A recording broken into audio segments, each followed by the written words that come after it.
함께 읽도록 합니다. 아브라함의 아들 이삭의 족보는 이러하니라. 아브라함이 이삭을 낳고 이삭은 40세에 리브가를 맞이하여 아내를 삼았으니 리브가는 밧단 아람의 아람 족속 중 부두엘의 딸이요 아람 족속 중 라반의 누이였더라.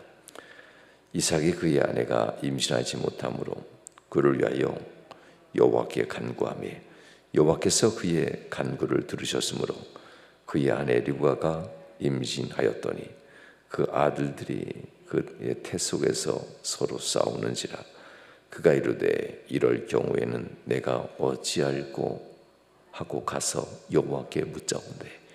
여호와께서 그에게 이르시되 두 국민이 네 태중에 있구나. 두 민족이 네 복중에서부터 나누리이다. 이 족속이 저 족속보다 강하겠고 큰 자가 어린 자를 섬기리라 하셨더라. 그 해산 기한이 찬즉 태에 쌍둥이가 있었는데 먼저 나온 자는 붉고 전신이 털 같아서 이름을 에서라 하였고 후에 나온 아우는 손으로 에서의 발꿈치를 잡았으므로 그 이름을 야곱이라 하였으며 리브가가 그들을 낳을 때에 이삭이 60세였더라. 그 아이들이 장성함에 에서는 익숙한 사냥꾼이었으므로 들사람이 되고 야곱은 조용한 사람이었으므로 장막에 거주하니 이삭은 에서가 사냥한 고기를 좋아하므로 그를 사랑하고 리브가는 야곱을 사랑하였더라. 야곱이 죽을 쑤었더니 에서가 들에서 돌아와서 심히 피곤하여 야곱에게 이르되 내가 피곤하니 그 붉은 것을 내가 먹게 하라 한지라. 그러므로 에서의 별명은 에돔이더라. 야곱이 이르되 형의 장자의 명분을 오늘 내게 팔라. 에서가 이르되 내가 죽게 되었으니 이 장자의 명분이 내게 무엇이 유익하리요. 야곱이 이르되 오늘 내게 맹세하라. 에서가 맹세하고 장자의 명분을 야곱에게 판지라. 야곱이 떡과 팥죽을 에서에게 주매 에서가 먹으며 마시고 일어나 갔으니 에서가 장자의 명분을 가볍게 여김이었더라. 아멘. 아멘. 할렐루야. 오늘 귀한 말씀을 통해서 하나님의 은혜가 여러분과 함께하기를 주님으로 축원합니다.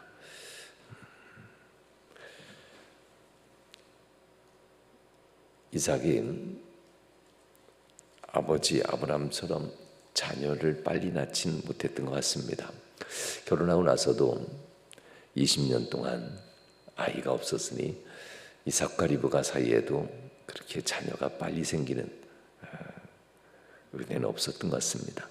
자녀에 대한 이 생명에 대한 복들은 하나님이 주시는 건데 아브라함도 이삭이 결혼한 이후에 그가 자녀를 보고 죽었으면 좋았을 텐데 아브라함도 이삭의 자녀들을 보고 죽지 못했던 것 같습니다. 왜냐하면 이삭이 60세 이후에 자녀를 낳았으니 아브라함이 그 자녀들이 장성하는 모습을 온전히 보지 못하고 그저 어린아이 시절만 봤다라는 것밖에는 예감하기는 어려운 것 같습니다. 175세에 죽은 아브라함 그리고 60세에 자녀를 낳은 이삭. 하나님께서는 속히 주시면 좋을 텐데 하면서 아브라함 속도 꽤나 답답했을 것이고 또한 이삭의 마음과 리브가의 마음도 많이 답답했을 것이라고 생각합니다. 오늘 본문에서도 역시 21절에 보면 이삭이 그의 아내가 임신하지 못함으로 라고 하는 이 안타까운 이야기가 기록된 것을 보면 아브라함의 마음이었던 그 모습도 기억이 납니다. 75세 하나님이 부름받은 이후에도 하나님 앞에서 자녀를 주지 않는 하나님의 이 모습 앞에 하나님이 자녀를 주지 아니하심으로 하면서 내 집에서 길리온 사람이 내 이 기업을 이을 자가 될 겁니다 라고 할 정도로 아브라함도 참 답답한 시간을 많이 보냈거든요. 그러니 이삭의 이 마음도 이해가 될 만할 것도 같습니다. 이삭에 대해서 아브라함과 그의 어머니니 사라가 이삭이 태어난 이후에도 너는 하나님의 은혜 가운데 태어난 자녀란다 하면서 얼마나 하나님의 은혜 가운데 살 것을 얘기했겠습니까? 우리가 아이를 가질 수 없는 몸이었지만 하나님이 약속한 대로 너를 낳게 해주었다라는 이 신앙의 고백들은 이삭이 자라면서 내내 들었을 겁니다. 그러니 이삭이 기도하는 것은 너무나도 당연하죠. 자기도 하나님 앞에 기도와 언약 가운데, 언약과 기도 가운데 태어났다는 이 모습을 알기 때문에 자기가, 그리고 아내 리브가가 그 사이에서 아이가 아직 없는 것을 보고 20년이 지나는 가운데도 없음을 보고 하나님 앞에 기도했다라는 것은 이삭의 간절함이 묻어나는 대목이기도 합니다. 어쩌면 어제 말씀드린 것처럼 궁핍, 없음, 불편함을 경험해야 기도가 더 간절해진다라고 하지요. 요즘 시대는 그래서 기도가 간절하지 않는다라고도 이렇게 얘기합니다. 궁핍을 경험하지 않기 때문에 그럴 수 있다라고 합니다. 그러나 꼭 그런 것은 아니죠. 하나님을 향한 이 신앙의 경험, 이삭과 같이 하나님이 아니었으면 내 인생은 없었다라는 이 강렬한 신앙의 고백, 이 믿음이 있다면은 결국은 또 기도하게 되지 않겠습니까? 이삭도 그러한 기도가 그에게 있었고 그 간구를 하나님께서 들으셨다라고 합니다. 이삭이 그의 아내 임신하지, 그의 아내가 임신하지 못함으로 그를 위하여 여호와께 간구하매 여호와께서 그의 간구를 들으셨으므로 그의 아내 리브가가 임신하였다라고 표현합니다. 아마 60세가 돼서 결혼한 지 20년쯤 돼서 기도했다기보다는 범사에 기도했겠지요. 하나님, 우리 집안은 자손이 귀한 집안인데 하나님, 속히 우리 집안의 자손을 허락하소서. 이삭이 참 많이 기도했을 겁니다. 그의 아버지를 보면서도 기도 외에는 하나님 앞에 본을 보이지 않았던 아버지였으니까요. 아버지 아브라함을 따라서 이삭도 역시 기도하는 모습에서 많이 벗어나지는 않았을 겁니다. 하나님 앞에서 간구하는 기도가 범사에 기도하는 자, 하나님은 아브라함을 놓고 그의 나이 늙음에, 그렇지만 하나님은 범사에 그에게 하나님이 복을 주셨더라. 이게 아브라함의 가정에 대한 하나님의 태도입니다. 그러니 이삭에 대한 태도도 범사에 복을 받는 이삭에 대한 이 고백도 역시 범사에 기도하는 사람이라고 하는 것이 당연히 단서가 달라붙고 있겠지요. 우리의 삶 가운데도 기도의 제목이 없어서 라는 것보다는 하나님밖에 의지할 분이 없어서라는 신앙의 자세가 더 중요한 것 같습니다. 이 기도의 모습, 예배는 많이 회복되는데 기도 후에 회복되지 않는 것이 코로나 시국에 나오는 특징이랍니다. 하나님 앞에 정말 간구할 만한 기도 제목이 없어서 기도가 그렇게 중요하지 않은 건지, 아니면 하나님 이외에 하나님께 간구할 만한 그렇게 어려운 문제가 이미 하나님이 다 해결해 줬으니 기도 자리에 나오는 것이 어려운 건지 우리가 한번 생각해 볼 만한 대목이기도 합니다. 하나님은 결국 이삭에게 자녀를 줬고, 그리고 리브가의 태 속엔 자녀가 들어섰는데 쌍둥이가 들어섰다라고 얘기합니다. 리브가는 또 얼마나 기도했겠습니까? 우리 집안에 자손이 귀한 집안인데 속히 자손을 낳도록 합시다 하면서 기도 많이 했을 겁니다. 리브가의 마음이 오늘 본문에 등장하는데요, 22절에 등장합니다. 임신하였더니 그 아들들이 그의 태 속에서 서로 싸우는지라. 엄청나게 뱃속에서 태중에 있는 어린 아기들의 이 태아들의 움직임을 느꼈다고 하죠. 요동칠 정도였던가 봅니다. 싸운다라고까지 표현하니 엄마 뱃속은 얼마나 많이 힘들고 고통스러웠을까. 리브가가 하나님 앞에 기도합니다. 내가 어찌할꼬, 이럴 경우에 내가 어찌할꼬. 리브가도 첫 번째 아이를 갖는 거잖아요. 이후에 쌍둥이 이후에는 자녀가 없었다라고 보면 되지 않습니까?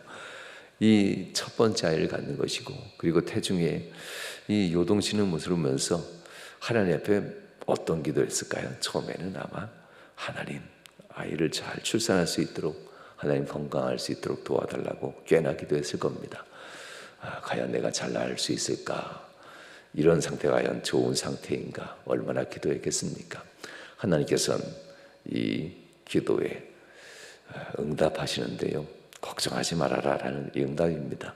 아무리 요동치고 아무리 그 요동치는 태중의 아이들의 모습이라 할지라도 아이를 잃지는 않을 거야, 두려워하지 마 하면서 응답하는 장면입니다. 내 태중에 두 국민이 있어서 그렇게 태중에서부터 그렇게 요동치는구나 라는 이런 얘기입니다. 두 국민이 내 태중에 있구나, 두 민족이 내 복중에서부터 나누리이다 라고 합니다. 이 두 민족, 이 족속이 저 족속보다 강하겠다라는 이 표현을 쓰게 됩니다. 둘 중에 한 족속은 강해지는 거죠. 하나님의 마음이 정말 둘째를 선택할 것인가 라고 하면서 질문 한번 해보면 어떨까요? 하나님이 처음부터 에서를 버렸을까? 이런 모습은 어떨까요?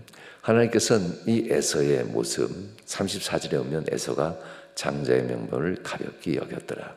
히브리서에서는 장자의 명분을 버렸다라고까지 표현합니다. 여기에서 하나님께서는 에서를 버리시고 야곱을 취하셨다라고 히브리서에서는 이 부분을 얘기합니다. 그러니 태중에 있을 때의 두 민족 중에 둘째를 선택했다라고 거기서부터 단언하는 것보다는 히브리서에 나왔던 에서가 장자의 명분을 버렸다, 소홀히 여겼다, 버렸다라고 표현했던 여기서부터 하나님이 장자의 명분 곧 하나님의 언약, 하나님의 명령을 중요하게 여기는 자가 하나님의 붙들림 받은 자가 된다라는 이런 의미로 생각을 하게 됩니다. 그러면서 이 부분을 큰 자가 어린 자를 섬기리라 라고 했던 이 말씀을 예수님의 말씀과도 한번 빗대면 어떨까요? 너희는 큰 자가 되어야 하지 말라 라고 하면서 오히려 낮은 자, 섬기는 자가 되도록 하여라. 그러면 너희를 그가 높이시리라. 이런 얘기들도 주님은 하셨던 얘기를 기억하면 하나님께서 과연 어떤 자를 세우실까? 쌍태를 주심으로 하나님은 이 이삭과 리브가의 마음을 참 갈등하게 합니다. 그리고 이 하나님께서는 이삭과 리브가의 마음이 복잡하게 하는 이 모습 속에서 누구를 하나님이 과연 선택하실지 참 복잡한 관계를 이 이삭과 리브가는 보게 되는데요. 결국 이 복잡한 마음이 서로 나뉘게 됩니다. 이삭은 첫째 아들 에서를 사랑하게 되고요. 리브가는 하나님은 작은 자가 커진다고 했으니까 둘째 아들을 사랑하게 된다라고 하는 것보다는 이렇게 해석되지요. 장자이기 때문에, 그리고 에서의 사냥하는 음식을 좋아했던 이삭이라고 표현됩니다.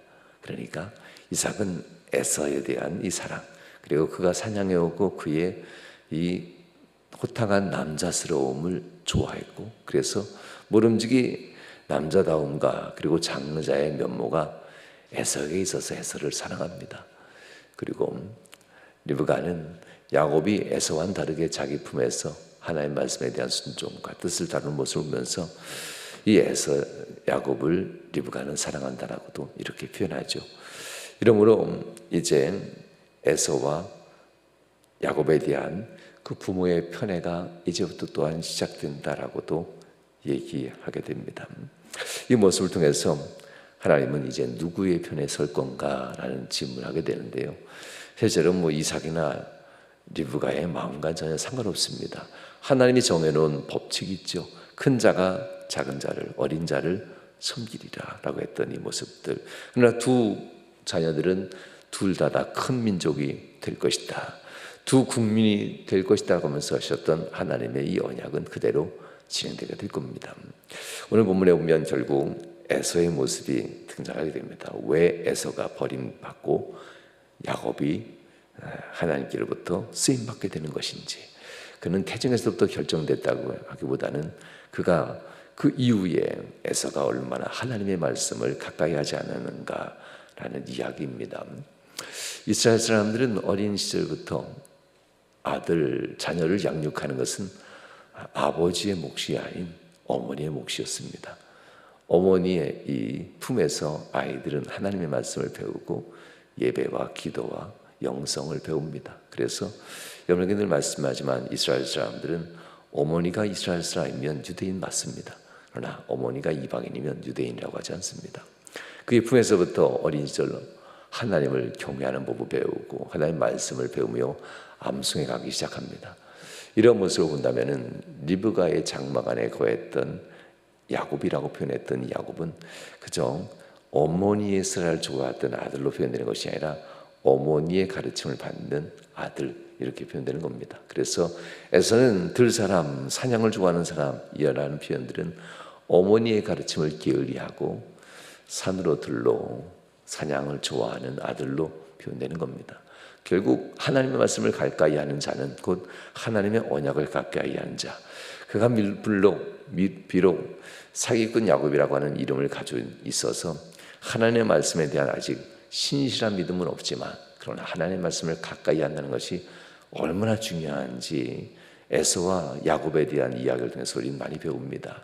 신실한 믿음은 없어도 사기꾼 기지 같은 인생은 살아도 말씀을 가까이 하는 그에게는 기회가 온다라는 하나님의 은혜입니다. 그러나 처음부터 말씀을 가까이 하지 아니하고 그냥 풍어를 읊듯 어디에서 듣고 누가 얘기하는 거 주워 듣는 이런 류의 사람들은 결국은 말씀의 사람이 되지 않습니다. 말씀을 자기가 가까이 묵상하고 그 말씀을 가슴에 품으려고 하는 이 사람이 결국 하나님께로부터 가장 중요한 것이 무엇인지 압니다. 그것이 바로 야곱의 마음을 움직입니다. 에서는 그 가슴 속에 불타는 것은 그저 남자답게 호걸로 사는 것, 사냥하고 들사람이 되어서 아버지가 좋아하니 나도 좋습니다 하면서 말씀보다는 세상에서 자기가 하고 싶은 대로 사는 사람, 이런 사람들에게 있어서 말씀이 그를 인도해내지는 않겠지요. 하나님 앞에서 누가 큰 자냐라고 할 때 예수님께서는 우리에게 하신 말씀이 있죠. 하나님의 이 말씀, 하나님이 내게 주신 이 일들, 이것이 내게 양식이요 이것이 내게 생명이라고까지 예수님은 말씀하셨지 않습니까? 그러니 야곱에 있어서 하나님 앞에 무엇이 큰 거냐 물으면 결국 하나님의 언약, 장자의 직분이라고는 하나님의 언약이 큰 것이었고, 에서에게 있어 당신은 무엇이 큰 것이냐고 물으면 내가 이렇게 사는 것, 사냥하고 사는 들사람, 아버지의 기업을 이어갈 이 인생, 이것이 귀한 겁니다 하면서 자기가 하는 일을 귀하다라고 말했을 겁니다. 결국 여기에서부터 어찌할꼬라는 이 질문이 나오기 시작합니다. 상황이 이렇게 되는데 이럴 경우에는 내가 어찌할꼬? 리브가의 이 고백이 자녀들에게서 하나하나 이루어지게 되는데요. 하나님 앞에 기도했던 리브가는 결국 큰 자가 어린 자를 섬기라는 이 마음을 가지고 이 마음을 확신하게 됩니다. 에서는 하나님 말씀을 게을리하고 야곱은 하나님의 언약의 말씀을 가까이 하는 모습을 보면서 리브가는 결국 야곱이 하나님 앞에 쓰임받는 아들이 된다는 것을 이제 마음속 깊이 확신하게 되지요. 이런 모습을 우리는 기억해야만 합니다. 하나님 앞에서 누가 쓰임받을 것인가? 자기의 뜻과 자기의 의의를 강하게 얘기하는 사람이 아닌 과연 하나님의 뜻인지, 하나님께 범사에 순종하고 있는지, 하나님의 말씀을 따라 범사에 행동하고 있는지, 그런 사람들이 직분자가 되는 것이고, 그런 사람들이 주님 앞에서 사명 감당하고 주의 일을 하는 사람이 된다는 겁니다. 그러니 아무나 세우면 그 뒷감당은 평생 누군가 감당해야 된다는 것이 교회의 모습이기도 합니다. 그러니 교회는 그런 모습 없이 세우는 것은 절대 있어서는 안 되는 것이 교회이기도 합니다.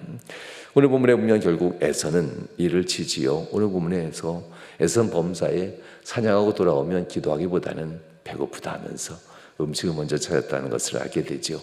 야곱은 늘 음식을 에서에게 갖다 줬던 참 에서에게 잘했던 동생이었던 것 같습니다. 그러던 어느 날 야곱이 사냥하고 돌아오는 에서에게 늘 음식을 주다가 이날은 에서에게 팥죽 붉은 것을 주어서 대접하면서 한 가지 조건을 다는 모습을 보게 됩니다. 할만했지요. 에서의 성격상 처음부터 야곱이 장자의 명분을 파세요라고 얘기했다면 난리 났을 겁니다. 형을 무시한다면서 난리 났겠죠. 그러나 오랜 시간 이 야곱은 형의 마음을 샀을 것이고, 그리고 형의 마음을 사면서 야곱은 결국 기회를 봐서 어느 날 얘기하는 것이 본문 말씀입니다. 야곱이 이렇게 간교하고 교활한 사람입니다. 그럼에도 불구하고 어머니 품속에서 들었던 이 말씀을 그래도 품었다는 것이 대단한 것 같지요. 이런 말씀을 품어서 장자의 명분을 가지려고 했던 야곱, 이날 바로 이제 에서가 돌아와 에서가 힘이 피곤하고 배고파한다라는 겁니다. 그러니 지금이 기회라고 생각했던 야곱은 에서에게 얘기합니다. 형, 내게 장자의 명분을 내게 팔면 내가 이 팥죽을 형에게 평소처럼 드리겠습니다라는 이런 얘기 드립니다. 그러니 에서가 얘기합니다. 내가 피곤하여 죽게 되었으니 이 장자의 명분이 내게 무엇이 유익하리요? 라고 합니다. 그러자 야곱이 그럼 하나님 앞에 맹세하시고 내게 장자의 명분을 파세요. 그럼 내가 팥죽을 드리겠습니다. 이런 얘기를 합니다. 그리고 나서 팥죽을 먹기 위해서 에서가 맹세를 한다라는 거지요. 이런 모습을 통하여서 34절 드디어 하나님의 마음이 움직이는 대목이 나옵니다. 에서가 장자의 명분을 가볍게 여김이었더라. 하나님께서 이 마음을 보게 되는데요. 그러나 에서에게도 한 번에 더 기회가 있었습니다. 34절에 보면 에서에게 한 번에 더 기회가 있었는데요. 이런 얘기가 있어요. 잘 읽어보면 이런 얘기죠. 야곱이 떡과 팥죽을 에서에게 주어 에서가 먹었다고 합니다. 먹고 마셨다. 여기까지야. 배고프면 무슨 말을 못합니까? 그런데 에서는 아무렇지 않게 일어나 나갔다라고 이렇게 표현해요. 먹고 나서 야곱아, 형이 배고파서 그만 말을 실수했다. 취소하자. 이렇게 얘기하면 대만하지 않겠어요?